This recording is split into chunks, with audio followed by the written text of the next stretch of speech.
The night wind howled across the New Mexico desert like a wolf denied its prey, and Austin Walker knew that anyone caught out in this freeze without shelter would be dead by morning. He tugged his sheepskin coat tighter around his shoulders as his horse picked its way carefully along the ridge above Las Cruces.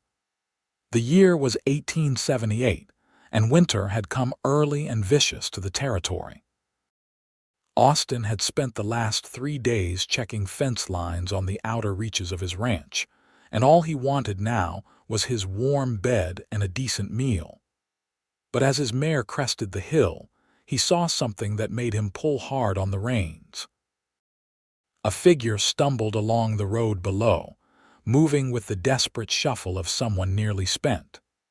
Even from a distance, Austin could see the person wore nothing but a thin dress, completely inadequate for the bitter cold that had dropped temperatures to near freezing.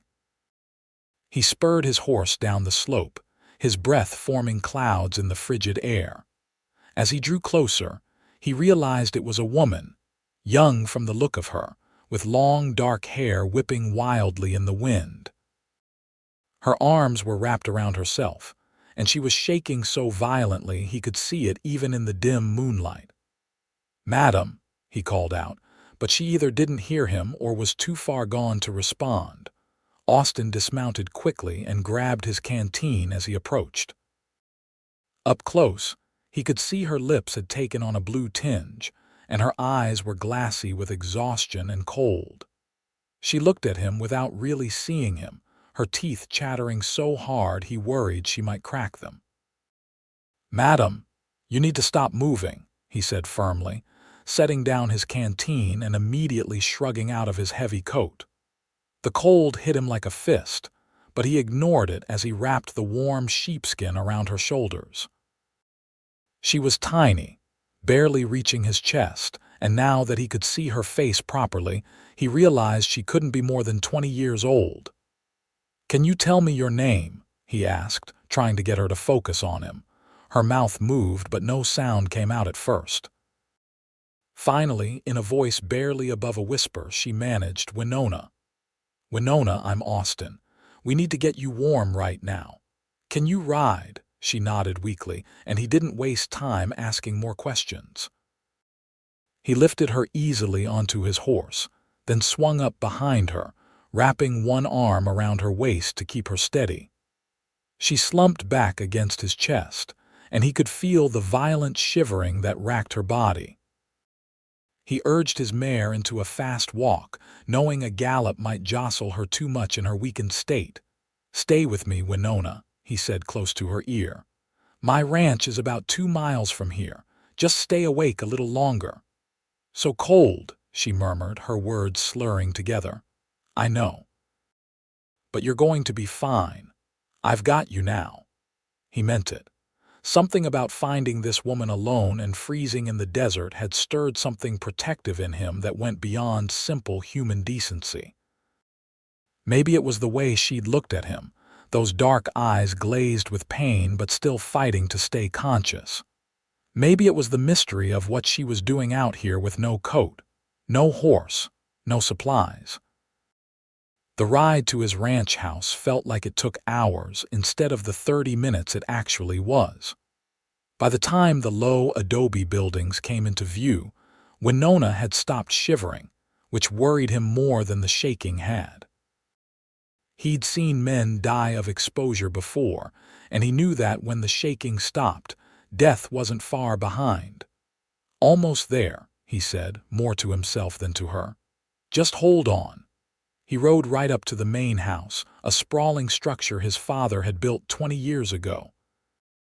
Austin had inherited it 2 years back when influenza took both his parents within a week of each other. Now he ran the 1,000-acre spread with the help of 3 ranch hands and his aging foreman, Dutch. The front door opened before he could dismount, and Dutch emerged with a lantern held high. "Boss, that you? Help me get her inside," Austin said, already sliding down from his horse with Winona in his arms. "She's half frozen." Dutch, a weathered man in his 60s who'd worked for the Walker family since Austin was in short pants, moved quickly despite his age. He held the door wide as Austin carried Winona inside, making straight for the fireplace in the main room. A fire still burned low, and Dutch immediately began adding logs to build it up. "I'll get blankets," Dutch said, already moving toward the linen closet, "and I'll heat some water for tea." Austin laid Winona on the sofa closest to the fire, then began removing his coat from around her shoulders to check her condition more thoroughly. Her dress was thin cotton, torn in places and stained with dust and what might have been blood. Her feet were wrapped in strips of cloth that had once been white but were now brown with dirt and spotted with red where the makeshift bandages had failed to protect her skin. "Jesus," Austin muttered, carefully unwrapping one foot. The sole was torn and bleeding, peppered with cuts and scrapes. She'd walked a long way in those flimsy wrappings. Dutch returned with an armload of wool blankets and helped Austin tuck them around the unconscious woman. Her breathing was shallow but steady, which Austin took as a good sign. "Who is she?" Dutch asked, studying her face with open curiosity. "Said her name was Winona.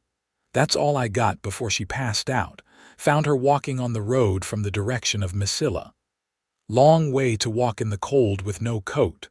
Dutch's tone was thoughtful. "You think she's running from something or someone?" Austin agreed grimly. He'd noticed the bruising on her wrists now that he was looking closer, dark marks that suggested she'd been bound recently.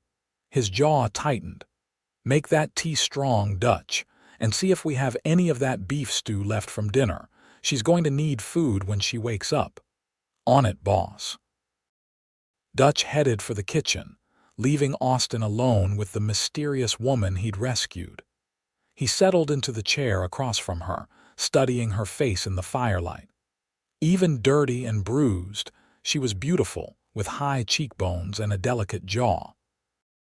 Her dark hair, now that it wasn't being whipped by the wind, fell in long waves past her shoulders. She looked peaceful now, her breathing evening out as the warmth from the fire and blankets began to seep into her. Austin found himself wondering about her story. The way she'd been dressed suggested she'd left in a hurry or had been forced out.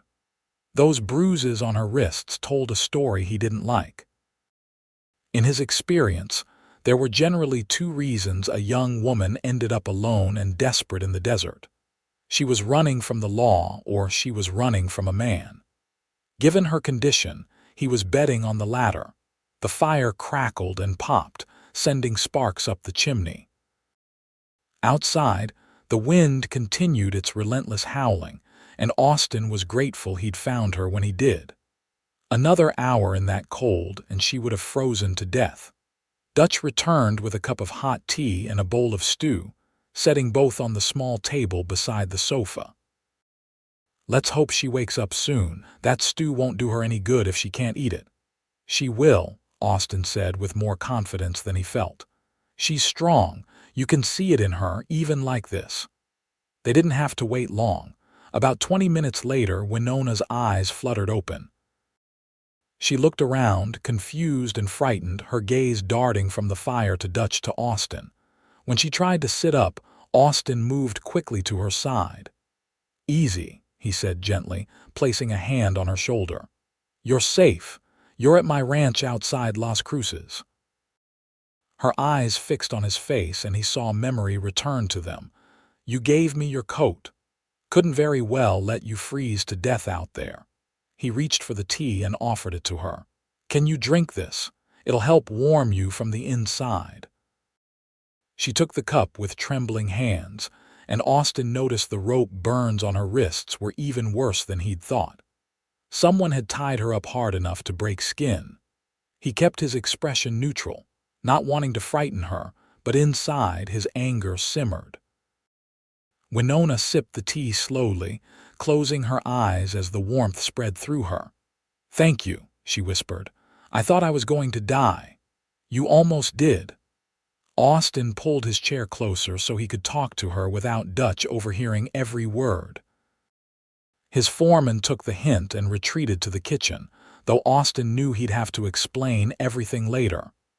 "What happened to you? Who hurt you?" Fear flashed across her face, and she glanced toward the door as if expecting someone to burst through it at any moment. "I can't tell you. It will only put you in danger." "Madam, I'm already involved. I brought you here. Now, I'm not saying you have to tell me everything, but I need to know if someone's going to come looking for you. I've got 3 ranch hands and a foreman on this property, and they have a right to know if trouble's heading our way." She bit her lip, clearly wrestling with herself. Finally, she said, "My name is Winona Anderson. My father owned a ranch about 15 miles north of Missoula. He died 3 months ago, and my uncle, Thomas Anderson, took over. He wanted me to marry his business partner, a man named Garrett Preston. When I refused, they decided to force the issue." Austin's hands clenched into fists. "They hurt you." "Preston locked me in a room at his ranch 3 days ago. Said we'd be married whether I agreed or not, and that once we were wed, he'd have full claim to my father's land through me." Her voice shook with remembered fear. "I managed to escape through a window last night. I ran as far as I could, but I got lost in the dark. I was trying to get to Las Cruces, to the sheriff there. I thought if I could just reach town, I'd be safe." "You're safe now," Austin assured her, "but we need to get you to that sheriff. What you're describing is kidnapping, and your uncle and this Preston fellow need to answer for it." "Preston is rich and well-connected," Winona said bitterly. "He has the territorial governor's ear. My uncle has been spreading lies about me, saying I'm unstable, that I've been unwell since my father died. He'll claim I ran away in a fit of madness, and Preston will back him up. Who's going to believe me over them?" "I will," Austin said firmly. "And my word carries weight in Las Cruces. The sheriff, Tom Martinez, is a friend of mine. He's an honest man, and he won't let this slide if I vouch for you." Winona looked at him with an expression he couldn't quite read. "Why would you do this for me? You don't even know me." "Because it's the right thing to do," Austin said simply. "And because no woman deserves to be treated the way you've been treated." She studied his face for a long moment, then nodded slowly. "All right. I'll go to the sheriff with you, but we should go soon. Preston will be looking for me, and he has a lot of men working for him." "You're in no condition to travel tonight," Austin said, glancing at her bandaged feet. "You need rest and food. We'll leave at first light. But if they find me here, they'll hurt you. They'll hurt everyone here. Let them try." Austin stood, his tall frame casting a long shadow in the firelight. "This is my land, and I protect what's mine. You're under my roof now, which means you're under my protection. Preston and his men won't get past my front door." Dutch appeared from the kitchen with a concerned expression. "Boss, you might want to come look at this." Austin followed him to the window.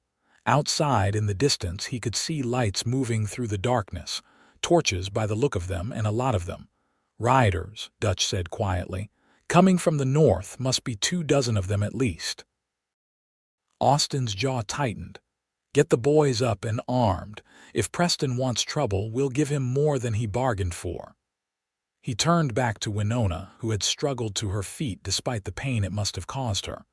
"Stay away from the windows. Dutch, take her to the back room. Make sure she's out of sight." "No," Winona said, her voice stronger now. "This is my fight. I won't hide while you risk yourselves for me." "You'll do exactly that," Austin said, his tone brooking no argument. "I don't know what kind of man this Preston is, but any man who'd kidnap a woman and force her into marriage isn't someone I want anywhere near you. Now go with Dutch, please." The last word, spoken more gently, seemed to reach her. She nodded reluctantly and let Dutch guide her toward the back of the house. Austin watched her go, then grabbed his rifle from above the fireplace and checked to make sure it was loaded. His 3 ranch hands appeared within minutes. Young Billy Thornton, barely 19 but good with a gun. Maria's husband Carlos, a steady man in his 30s who'd worked the ranch for 5 years. And old Pete Wilson, who'd been a soldier in the war and could shoot the eye out of a needle. They all looked alert and ready, whatever sleep they'd been roused from forgotten in the face of potential danger. "What's the situation, boss?" Carlos asked, checking his pistol. "Woman I rescued is being hunted by a man who tried to force her into marriage. His name's Garrett Preston." "Any of you heard of him?" Pete nodded grimly. "Rich bastard owns a big spread up north.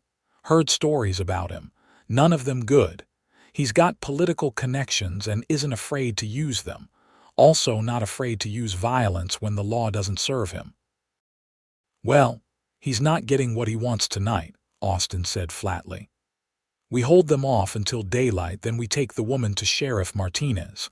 I'm not turning her over to anyone, regardless of what they threaten." "Everyone clear?" They all nodded, and Austin felt a surge of pride in his men. They didn't question or hesitate, even though they were potentially facing off against a wealthy, powerful enemy. That was the kind of loyalty money couldn't buy. The riders drew closer, and soon Austin could hear the thunder of hooves and the shouts of men. He positioned his men at strategic windows, with Billy and Carlos upstairs where they'd have the best vantage points. He and Pete took the ground floor, covering the front and side approaches. The riders came to a halt about 50 yards from the house, just outside the circle of light cast by the torches they carried. In the flickering glow, Austin could see they were well armed and looked professional. These weren't just cowboys, they were hired guns. A man rode forward from the group, sitting tall in his saddle. He was in his 40s, Austin guessed, with a carefully groomed mustache and expensive clothes that marked him as someone with money. This had to be Preston. "You in the house?" Preston called out, his voice carrying easily in the cold night air. "I'm looking for a woman, dark-haired, about 20 years old.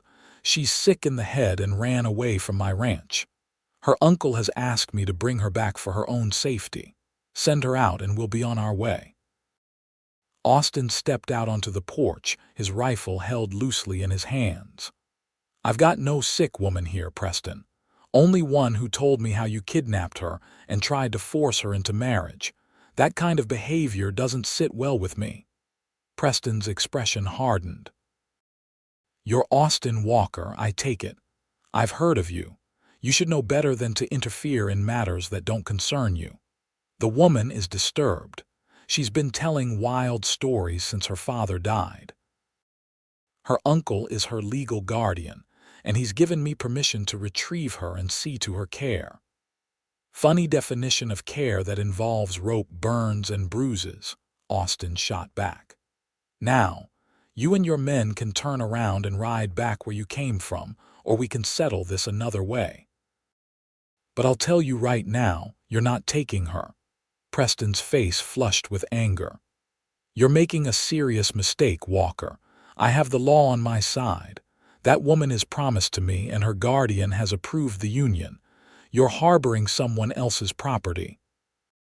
"She's not property and she's not going anywhere with you." Austin raised his rifle slightly, just enough to make his point clear. "I've got 5 good men in this house, all armed and ready. You want to test us, go ahead, but I guarantee some of your men won't be riding home." For a long moment, Preston and Austin stared at each other across the dark yard. The wind picked up, sending sparks flying from the torches. Finally, Preston seemed to come to a decision. "Very well, Walker. Keep her for now. But I'll be back with the territorial marshal and a warrant for her return, and when I do come back, you'll be the one facing charges for obstruction. We'll see how brave you feel from inside a jail cell." "I'll take my chances," Austin said evenly. Preston wheeled his horse around and gestured to his men. They retreated into the darkness, the sound of their horses fading gradually until all Austin could hear was the wind and his own heartbeat pounding in his ears. Dutch emerged from the back room, followed by Winona. She looked pale but composed. "He'll make good on his threat," she said quietly. "Preston always does what he says he'll do." "Then we need to get ahead of him," Austin replied, lowering his rifle. "We leave for Las Cruces within the hour. If we can get your statement to Sheriff Martinez before Preston returns with any warrant, we'll have a better chance of getting the truth heard." "Within the hour?" Winona looked down at her damaged feet. "I'm not sure I can ride."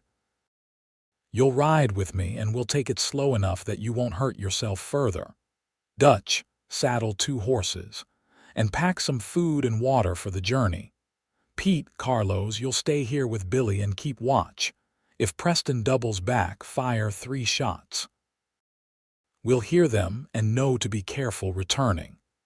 His men scattered to their tasks, and Austin turned his attention back to Winona. In the lamplight, he could see how exhausted she was, dark circles under her eyes and a tremor in her hands that spoke of both cold and fear.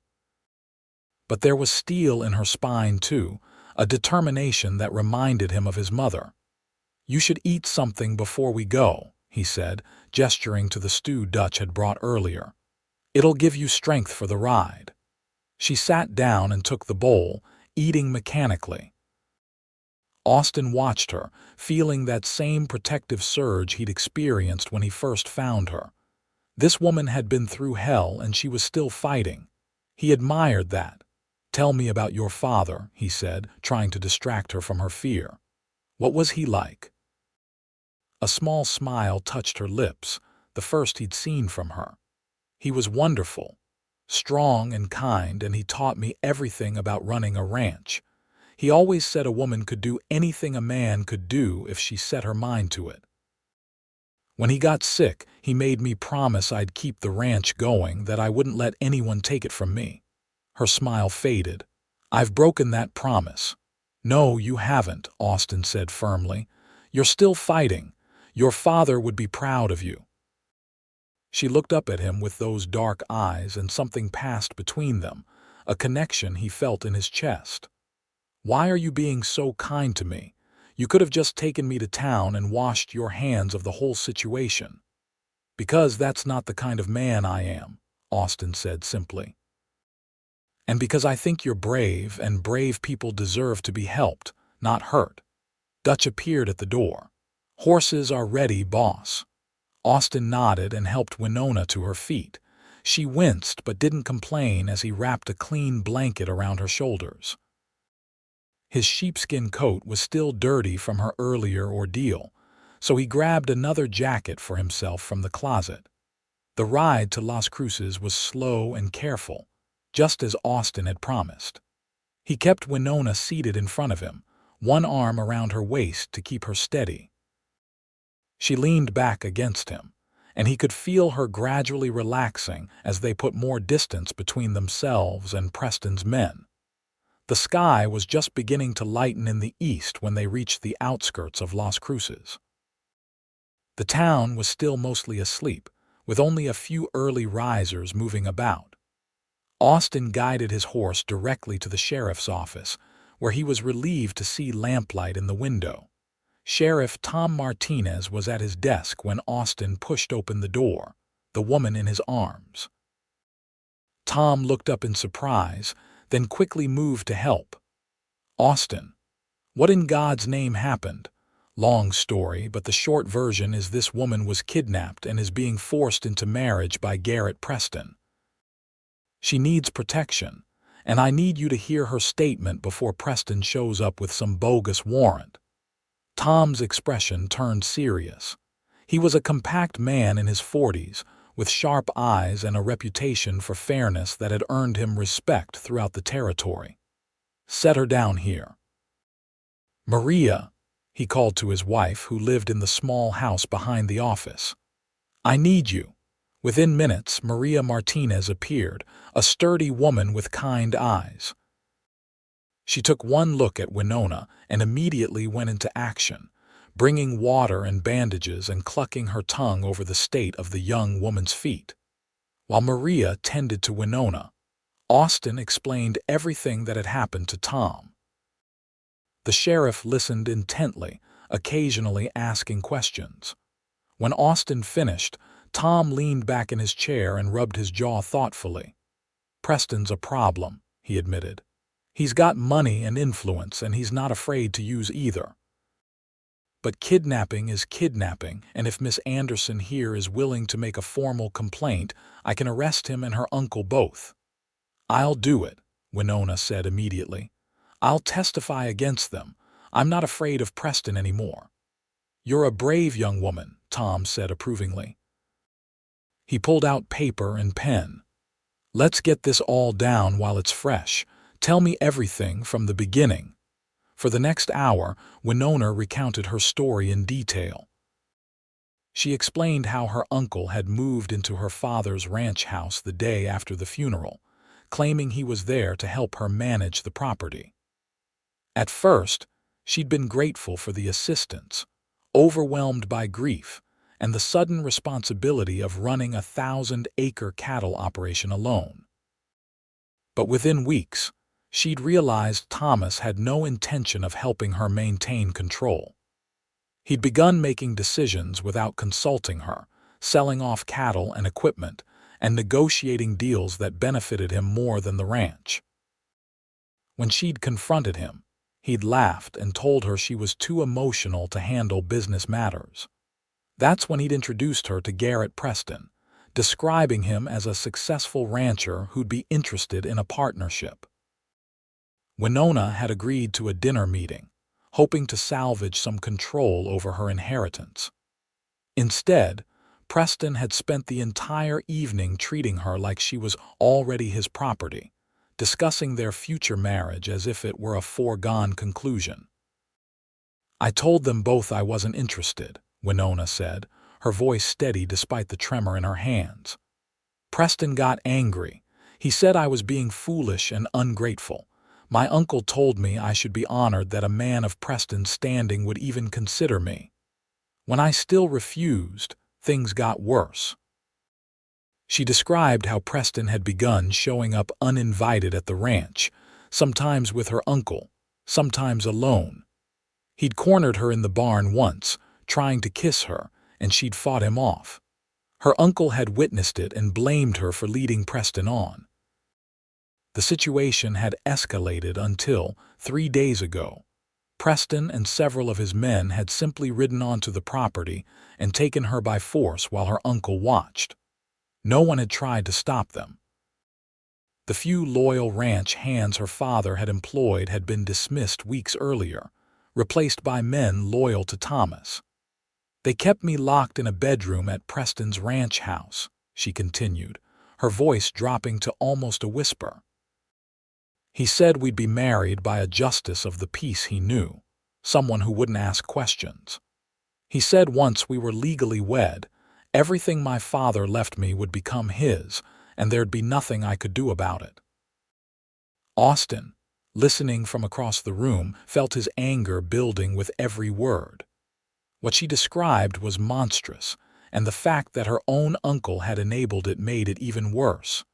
Tom finished writing and read the statement back to Winona.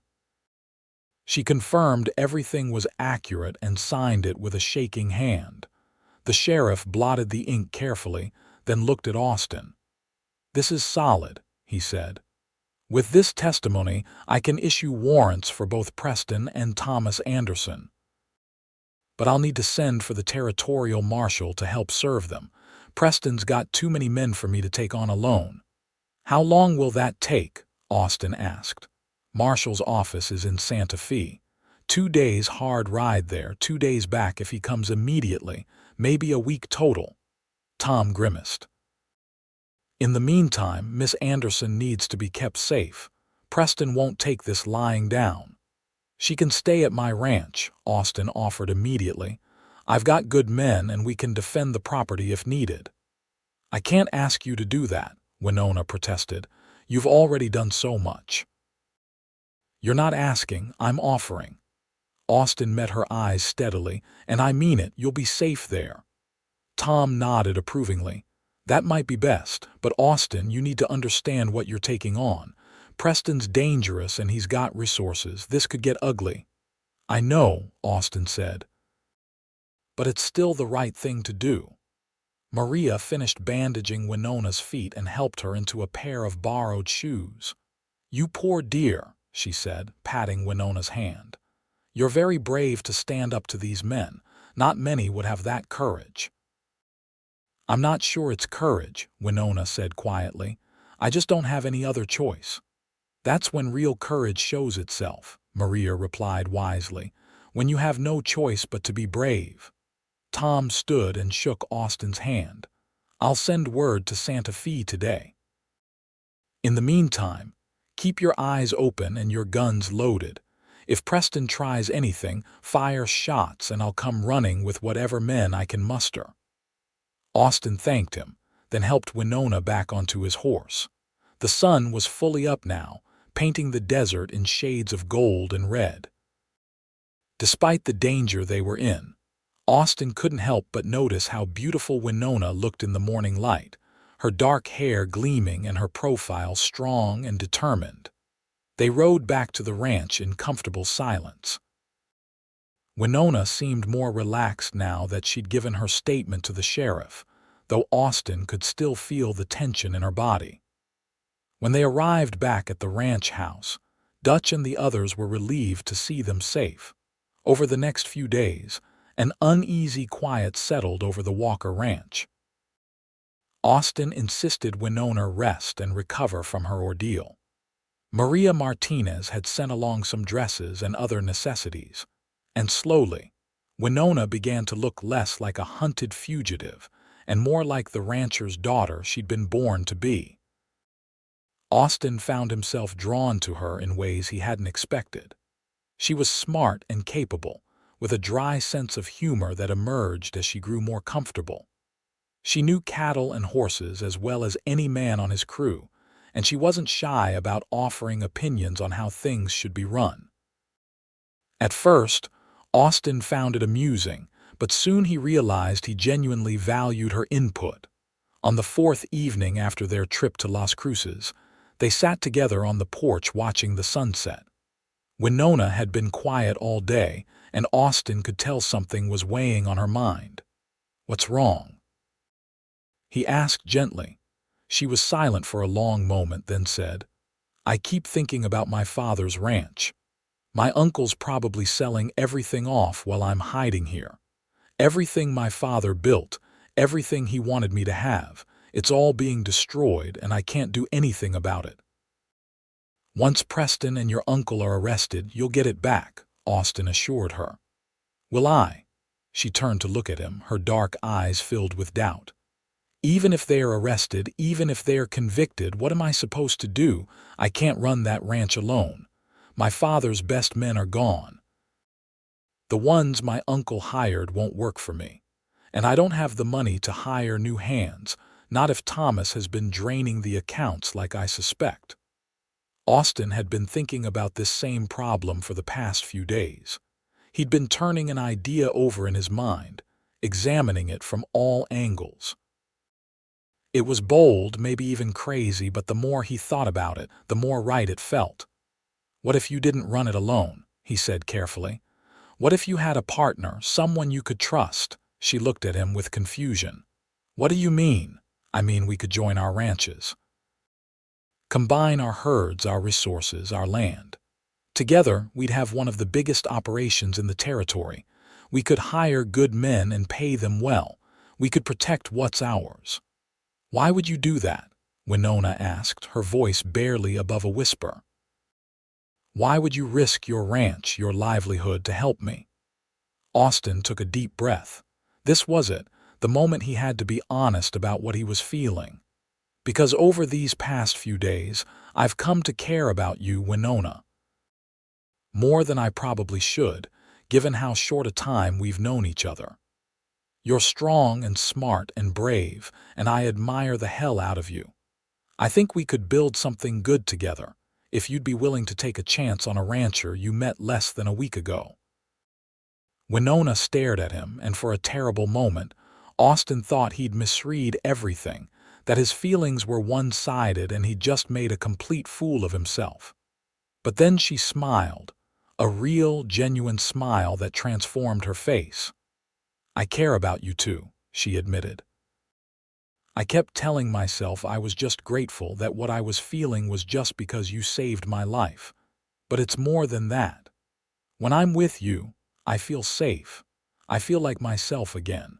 Like I'm not just a victim of what happened, but a person with a future." Austin reached for her hand, and she didn't pull away. Her fingers were small and warm in his, and he felt a rush of something that might have been love or might have just been the beginning of it. "So what do you say?" he asked. "Want to be my partner in ranching?" She asked, a teasing note in her voice. "In everything," he replied seriously. "I know it's fast. I know we should probably take our time and court properly. But life's uncertain out here, and I learned from losing my parents that you can't always wait for the perfect moment. Sometimes you have to make your own moment." Winona squeezed his hand. "Yes," she said simply. "Yes to everything." Austin felt his heart leap, and before he could think better of it, he leaned in and kissed her. It was gentle and careful, a promise more than a demand. She kissed him back, her free hand coming up to rest against his chest. When they finally pulled apart, both of them were smiling like fools. "We should probably tell Dutch he's going to have a new boss," Austin said, only half joking. "Co-boss," Winona corrected. "Equal partners, remember."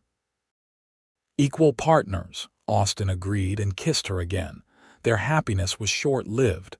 The next morning, just as dawn was breaking, Dutch shook Austin awake with urgent news. "Boss, you need to see this." Austin dressed quickly and followed Dutch outside. What he saw stopped him in his tracks. Where there had been nothing but empty desert the night before, now there was a village. Not a permanent settlement, but a camp of tents and wagons stretching across the valley below the ranch. Smoke rose from dozens of cook fires, and he could see people moving about, hundreds of them. "What in the hell?" Austin muttered, reaching for his rifle. "They're Navajo," Dutch said quietly. "Showed up about an hour ago just as it was getting light, didn't make a sound, just appeared like ghosts." Austin's mind raced. There had been tensions with the Navajo in the territory for years, though things had been relatively peaceful lately. But a group this size appearing on his land overnight could mean trouble. Have they made any threatening moves? None. They just set up camp and started cooking breakfast like they'd been planning to stop here all along. Winona appeared in the doorway, wrapped in a shawl. "What's happening?" Austin pointed to the valley. Her eyes widened as she took in the scene. "Are those Navajo?" "Looks like it." "I'm going down to talk to them, find out what they want." "I'm coming with you," Winona said immediately.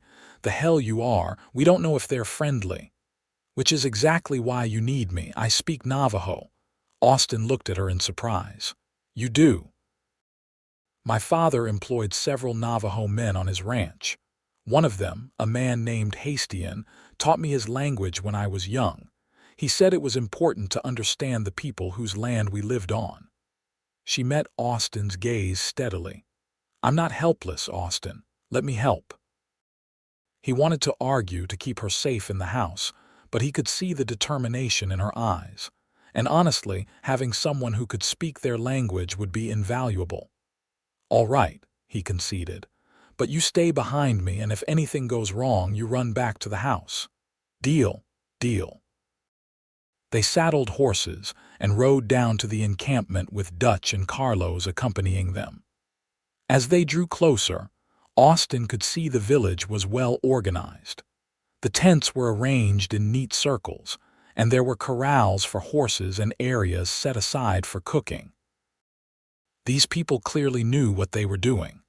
A group of men came forward to meet them. They were all armed, but their weapons were lowered in a non-threatening manner. The man in front was older, maybe 60, with gray hair braided down his back and a face that spoke of wisdom and authority. Winona spoke first, her words fluid in a language Austin didn't understand. The old man's eyes widened slightly in surprise, then he smiled and responded. They spoke back and forth for several minutes while Austin waited with growing impatience. Finally, Winona turned to him. "This is Hastian Yazzie. He's the headman of this group. They're traveling from Fort Sumner back to their traditional lands. They've been walking for weeks, and many of them are sick or weak. They're asking permission to camp here for a few days to rest and gather strength before continuing their journey." "Fort Sumner," Austin repeated. He knew the history of the Long Walk, when the Navajo had been forcibly marched to a reservation in eastern New Mexico. It had been a brutal chapter in the territory's history. "They're going home." "Yes. Hastian says the government has finally agreed to let them return to their homeland, but the journey is long and hard and winter is coming. They need to rest." Austin looked at the encampment, at the women and children he could see moving among the tents. Many did look thin and worn, survivors of a terrible ordeal. His Christian upbringing and his own sense of decency warred with the practical concerns of having several hundred people camped on his land. But really, there was only one choice he could make. "Tell him they can stay as long as they need," Austin said, "and ask what they need in terms of food or supplies." Winona translated, and Hastian's face broke into a broad smile. He clasped Austin's hand and spoke at length, his voice thick with emotion. "He's thanking you," Winona said, her own voice catching. "He says you're a good man and that the spirits will bless you for your kindness." "I'm just doing what's right," Austin said, embarrassed by the praise. They spent the next hour working out details. Austin offered to send some cattle their way so they could have fresh meat, and he opened his well to them so they'd have clean water. In return, Hastian insisted his people would pay for their stay by helping with any work that needed doing on the ranch. As they rode back to the house, Winona was quiet. When Austin asked if something was wrong, she shook her head. "Nothing's wrong. I was just thinking how different you are from most white men I've known. Most would have run that village off with guns, not welcomed them." "I'm no saint," Austin said, "but I've got no quarrel with people who just want to go home. They've been through enough." "This is why I said yes to you yesterday," Winona said softly. "Because you're good, Austin Walker. Good all the way through." Over the next few days, the Navajo village became a familiar presence in the valley. True to their word, several of the men came to help with ranch work. They were skilled with horses and cattle, and Austin found himself impressed by their knowledge and work ethic. In the evenings, he and Winona would sometimes walk down to the camp, and Winona would translate while Hastian told stories of the old days before the long walk. Meanwhile, word came from Sheriff Martinez that the territorial marshal had agreed to come to Las Cruces to deal with Preston and Thomas Anderson. He was expected within the next few days. Austin felt cautiously optimistic that they'd be able to resolve the situation without further violence. But he'd underestimated Garrett Preston's arrogance and desperation. On the 5th morning after the Navajo arrived, Austin was working with a few of the men to mend a fence line when he heard shots fired from the direction of the house. His heart in his throat, he spurred his horse into a gallop, the others racing behind him. He arrived to find chaos. Preston and at least 20 of his men had attacked the ranch house, clearly intending to take Winona by force. But they hadn't counted on the Navajo. Dozens of Navajo men had rushed up from the valley to defend the ranch, surrounding Preston's men and cutting off their escape. It was a standoff, with both sides armed and ready to fight. Austin rode directly into the middle of it, his blood boiling. He found Preston on his horse near the front porch, where Dutch and Pete had their rifles trained on him. "Get off my land," Austin said, his voice deadly calm. "Not without the woman," Preston snarled. "She's legally promised to me and I have every right to take her." "You have no rights here," Austin shot back. "And you're surrounded. Look around you, Preston. You're outnumbered 3-1. The smart move would be to leave while you still can." For the first time, Preston seemed to notice the Navajo men who had materialized seemingly from nowhere. His face paled as he realized his tactical error. "This isn't over," he said, but the bravado was gone from his voice. "Yes, it is." The new voice came from behind Austin, and he turned to see Sheriff Martinez riding up with the territorial marshal and a dozen deputies. "Garrett Preston, Thomas Anderson, you're both under arrest for kidnapping and attempted forced marriage." Preston's face went through several shades of red and white. "You can't arrest me. I have friends in high places." "Not high enough," the marshal said flatly. He was a hard-looking man with steel-gray hair and eyes that had seen everything. "I've got testimony from Miss Anderson, corroborating statements from Sheriff Martinez and Mr. Walker here, and a witness list as long as my arm." "You're done, Preston." The deputies moved forward to take Preston and his men into custody. Some of Preston's hired guns tried to resist, but surrounded as they were, they quickly thought better of it. Austin watched with grim satisfaction as they were disarmed and bound. Thomas Anderson was found hiding in Preston's group, and he was taken into custody as well. He tried to protest, claiming he'd been acting in his niece's best interests, but no one was listening. When it was all over and the prisoners were being led away, Hastian approached Austin with Winona translating. "He says his people saw the danger coming and prepared to defend you because you showed them kindness," Winona said. "He says this makes you and his people family now, bound by mutual obligation and respect." Austin, still shaking from the adrenaline of the confrontation, managed to find his voice. "Tell him I'm honored and that his people will always be welcome on my land." The two men shook hands, and Hastian said something else that made Winona laugh. "What?" Austin asked. "He says he can see that you and I are meant to be together, that it's written in the stars. He's offered to perform a marriage ceremony in the Navajo tradition if we want." Austin looked at her, this woman he'd known for barely 2 weeks but felt like he'd known forever. "What do you say? Want to get married twice? Once their way, once ours." "I think that sounds perfect," Winona replied, her eyes shining. The wedding took place 3 days later, after the marshal had left with his prisoners and life had begun to settle back into something like normal. The ceremony was held at sunset, with the Navajo village in attendance along with everyone from Austin's ranch and half the town of Las Cruces. Hastian officiated in the Navajo tradition, speaking of the sacred nature of marriage and the blending of 2 lives into one. Austin didn't understand most of the words, but he understood the meaning behind them. Winona wore a dress that some of the Navajo women had made for her, white doeskin decorated with turquoise and silver. She was so beautiful it hurt to look at her.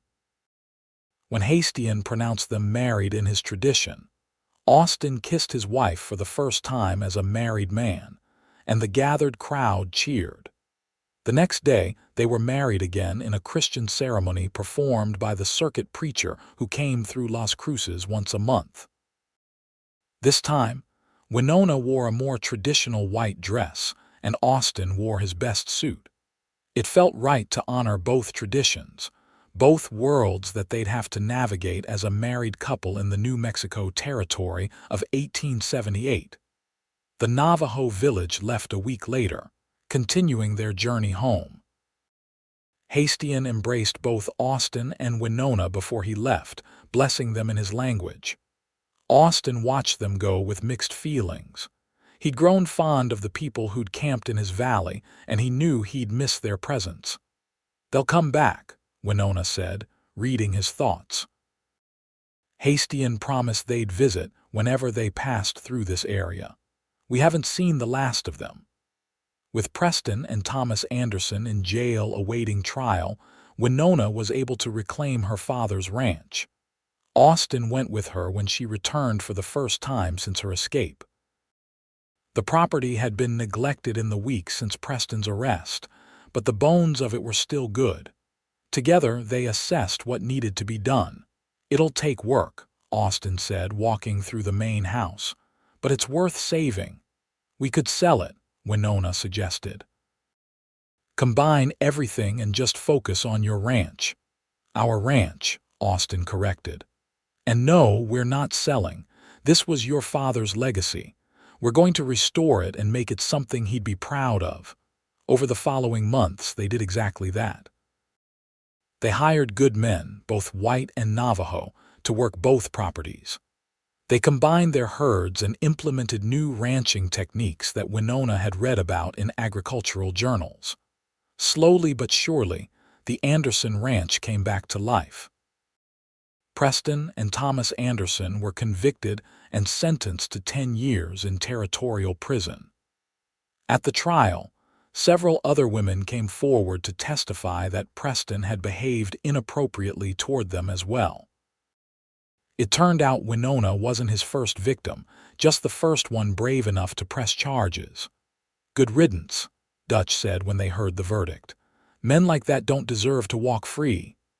As winter gave way to spring and then summer, Austin and Winona settled into married life. They were good partners, complementing each other's strengths and supporting each other's weaknesses. Austin had never been much for bookkeeping, but Winona had a head for numbers and took over managing the financial side of their combined operation. She also proved to be an excellent horsewoman and wasn't afraid to get her hands dirty with the day-to-day work of ranching. For his part, Austin handled the heavy physical labor and the negotiations with buyers when it came time to sell their cattle. He also dealt with any potential trouble, making it clear to everyone in the territory that his wife was his equal partner, and anyone who disrespected her would answer to him. They were happy in a way Austin had never quite imagined possible. When he'd found Winona freezing in the desert that night, he'd just been trying to save a life. He'd had no idea he was meeting the woman who would become his whole world. About a year after their wedding, Winona told him she was pregnant. Austin was thrilled and terrified in equal measure. He'd always wanted children, but the reality of actually becoming a father was daunting. "You'll be wonderful," Winona assured him, laughing at his nervousness. "Just don't try to teach our child to ride before they can walk." "I make no promises," Austin said, but he was grinning. Their son was born in the spring of 1880, a healthy baby with his mother's dark hair and his father's blue eyes. They named him James, after Winona's father, with the middle name of Thomas after Austin's father. Little James was a colicky baby who kept them up most nights, but neither of them minded.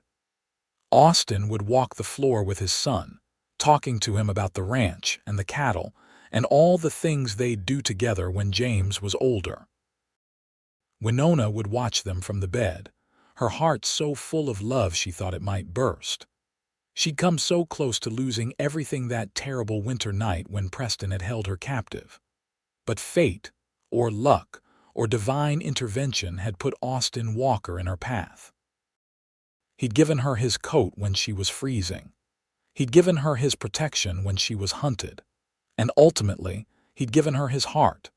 2 years later, they had a daughter, Mary, who inherited her mother's stubborn streak and her father's laugh. Then 2 years after that, another son, Benjamin, who was quiet and thoughtful from the day he was born. The ranch prospered under their joint management.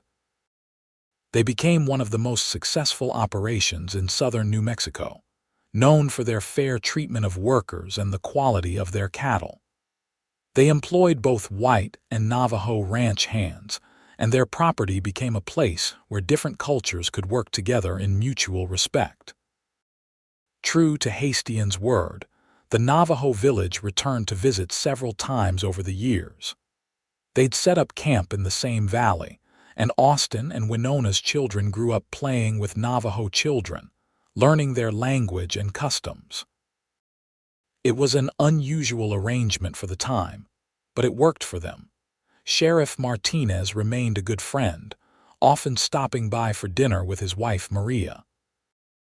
Dutch eventually retired from ranch work, but stayed on the property in a small house Austin built for him, spending his days carving wooden toys for the Walker children and dispensing wisdom to anyone who'd listen. Pete and Carlos both stayed on as well, becoming part of the extended family that made up the ranch community.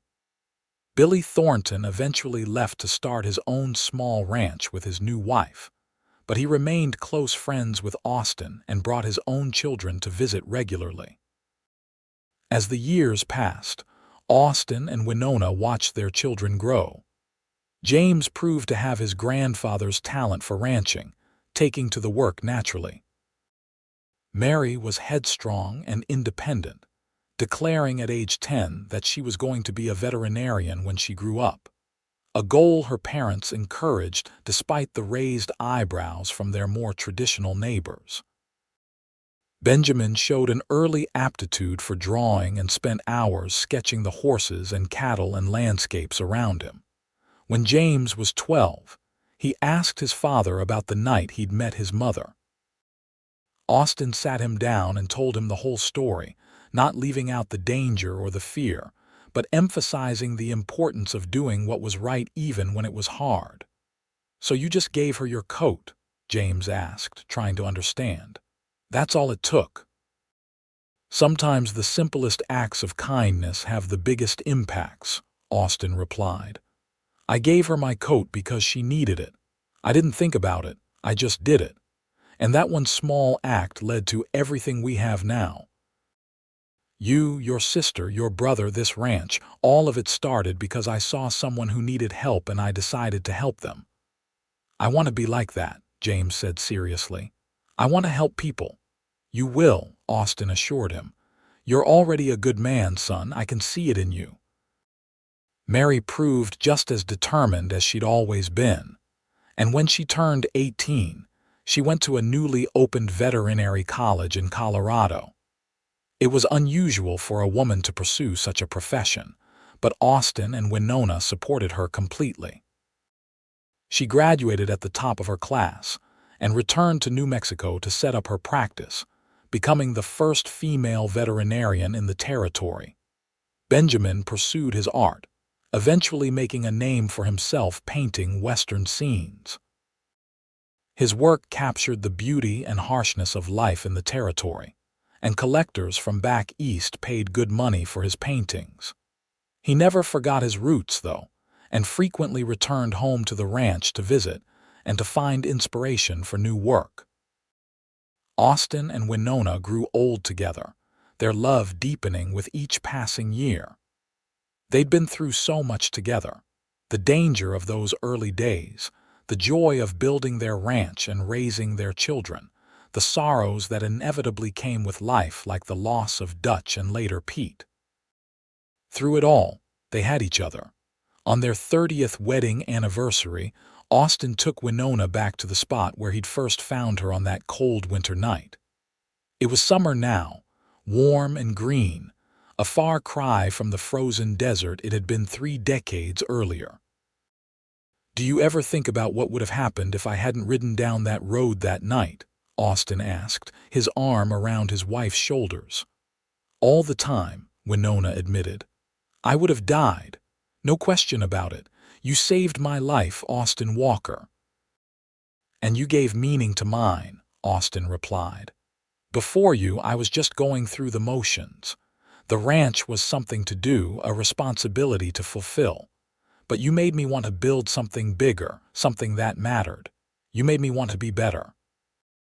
"We made each other better," Winona said, kissing him softly. "That's what love does." They stood there for a long time, watching the sun set over the land they'd built their lives on. In the distance, they could see their ranch house, lights glowing in the windows. James and his wife and children were visiting, as were Mary and her husband. Benjamin had come home for the anniversary celebration. The house would be full of noise and laughter tonight, full of the family they'd created together. "No regrets?" Austin asked. "Not a single one," Winona replied. "You? Just that I didn't find you sooner," Austin said, making her laugh. Always the romantic, she teased, but her eyes were soft with love. Years later, when Austin was in his 70s, he still liked to ride out to check on the herds despite Winona's protests that he should leave such work to younger men. He'd finally agreed to a compromise. He'd ride out, but James or one of the hands would go with him. One autumn afternoon, he and James were checking on cattle in the northern pasture when they came across a young couple whose wagon had broken down. The man and woman were in their early 20s, newly married from the look of them, and clearly trying to make their way to California. They looked tired and discouraged, and their supplies were obviously running low. Austin didn't hesitate. He offered them shelter for the night, food for their journey, and help fixing their wagon. When the young man tried to pay him, Austin waved off the money. "No need for that," he said. "Just promise me something. When you get to where you're going and you see someone who needs help, you help them. That's all the payment I need." The young couple thanked him profusely and went on their way the next morning with full bellies and a repaired wagon. As Austin watched them go, James said, "You're still doing it after all these years." "Doing what?" "Giving your coat to freezing women," James said with a smile. "Metaphorically speaking," Austin chuckled. "I suppose I am, but it's a good habit to have." "The best," James agreed. Austin Walker passed away peacefully in his sleep at the age of 78, with Winona holding his hand. He died as he'd lived, surrounded by family and love, on the land he'd worked and cherished for decades. His funeral was attended by hundreds of people, testament to the life he'd lived and the respect he'd earned. Navajo people traveled from their homes to pay their respects, remembering the rancher who'd welcomed them when others would have turned them away.